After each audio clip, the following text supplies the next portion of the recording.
नमस्कार मित्रांनो, मी पुन्हा एकदा तुमच्यापुढे एक नवीन भयकथा घेऊन आलेलो आहे. भयकथेचं नाव आहे शापित बाग. डोंगराच्या पलीकडे एक छोटंसं गाव होतं. नाव होतं काळोखेवाडी. नकाशावर ते गाव दिसायचं, पण तिथे पोहोचणारे लोक मात्र फार कमी होते.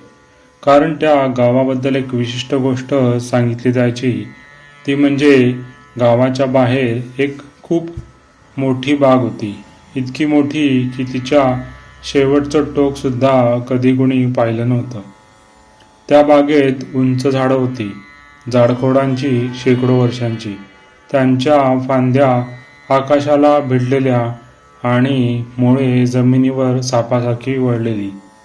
पहाटे त्या बागेत कायम धुकं असायचं आणि संध्याकाळी सूर्य मावळताना झाडांच्या सावल्या जमिनीवर लांब लांब पसरायच्या, जणू काही काळे हात सरकत आहेत. गावातील लोक त्या बागेबद्दल फारसं बोलणं टाळायचे. कोणी विचारलं तर ते फक्त एकच वाक्य म्हणायचे, सूर्य मावळण्याआधी परत या. कारण सूर्य मावळल्यानंतर त्या बागेत काहीतरी बदलत असे. एक दिवशी 5 मित्र त्या गावात आले. मित्रांची नावं होती रोहन, अमोल, श्रेया, नंदिनी आणि ओम. ते शहरातून आलेले होते. त्यांना जुन्या जागा, रहस्य आणि साहस आवडत होते. त्यांनी इंटरनेटवर त्या बागेबद्दल एक जुनी नोंद वाचली होती. 100 वर्षापूर्वीची एक राजबाग, जी अचानक बंद झाली. त्यांना वाटलं ही फक्त एक अफवा असेल. ते बघण्यासाठी आणि त्यांचा असलेला इंटरेस्ट बघता ते या गावाकडे निघण्यासाठी रात्रीच निघाले. सकाळ होता होता ते गावात पोचले. हवा थंड होती आणि दूरवरून कावळ्यांचा आवाज येत होता. गावातले लोक त्यांच्याकडे संशयाने पाहत होते. त्यांनी एका चहाच्या टपरीवर विचारलं, इथून जवळ मोठी ती बाग आहे ना? चहा देणारा म्हातारा काही क्षण शांत राहिला आणि मग म्हणाला, जाऊ नका तिथे. रोहन हसला, का भूत वगैरे आहे का तिकडे? म्हातारा हळू आवाजात म्हणाला, भूत असतं तर बरं झालं असतं. त्या वाक्याने सगळे काही क्षण शांत झाले, पण त्यांनी त्याकडे फारसे लक्ष दिलं नाही. थोड्याच वेळात ते त्या बागेच्या प्रवेशद्वारापाशी येऊन पोचले. जुनं लोखंडी गेट अर्धं मोडलं होतं. त्यावर शेवाळं आणि वेलींनी कब्जा केलेला होता.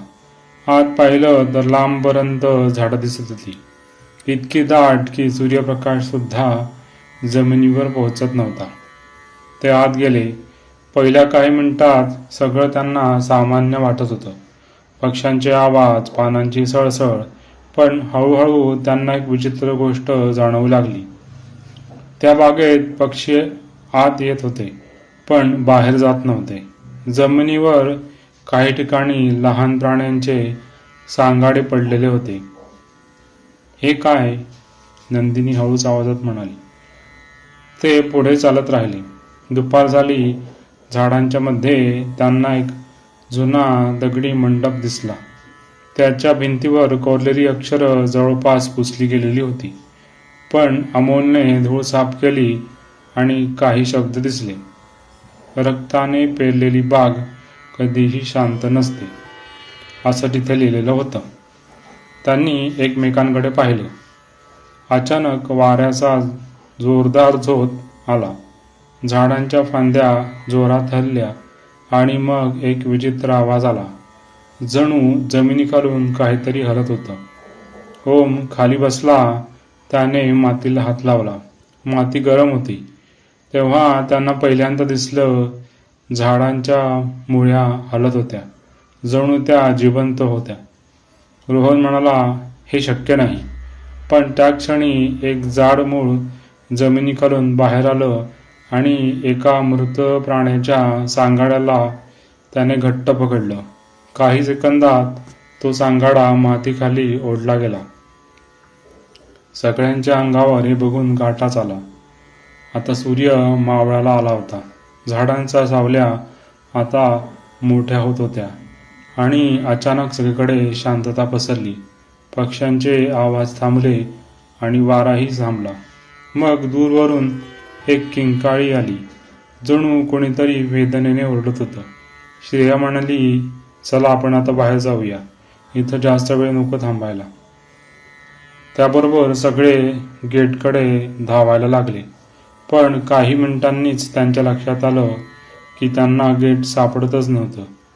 जणू काही बागेने आपला मार्ग बदलला होता. आता त्यांना काहीही सुचत नव्हतं की कोणत्या बाजूला जावं. त्यांनी बराच प्रयत्न करून बघितला, बऱ्याच देशांना जाऊन बघितलं, पण काही केल्या गेट काही सापडत नव्हतं. आता संध्याकाळची रात्र झाली होती आणि त्यांना आता पर्याय नव्हता. त्या रात्री त्यांना त्या बागेचं खरं रूप पाहायला मिळणार होतं. झाडांच्या खोडावरून काळ द्रव वाहत होतं, रक्तासारखं. मुळ्या जमिनीखालून बाहेर येत होत्या. काही झाडांच्या खोडांवर मानवी चेहऱ्यासारख्या आकृत्या दिसत होत्या. अचानक जमिनीखालून हात बाहेर आले, सांगाडे आले. ते जिवंत झाले होते. ते 5 मित्र पळत होते, पण प्रत्येक पावलागणिक मुळ्या त्यांच्या पायाभोवती गुंडाळत होत्या. म्हणजे येथे झाडांची मुळं जिवंत झाली होती.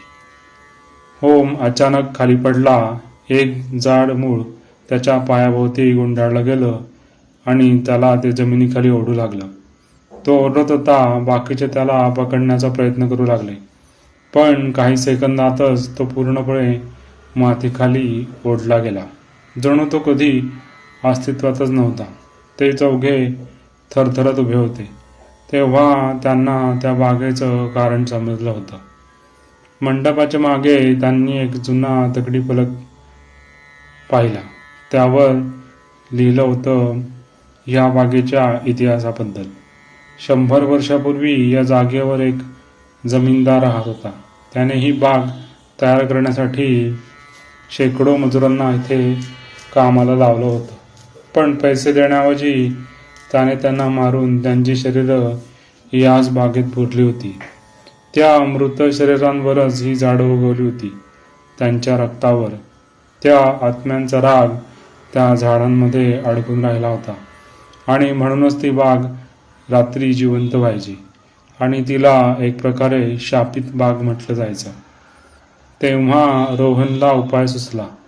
त्याने त्या फलकावर शेवटी एक वाक्य कोरलेलं पाहिलं, ज्याने रक्ताने सुरुवात केली आहे त्यांचं रक्तच शेवट करेल.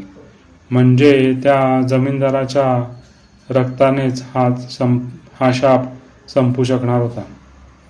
त्यांनी मग सकाळ होण्याची वाट बघितली.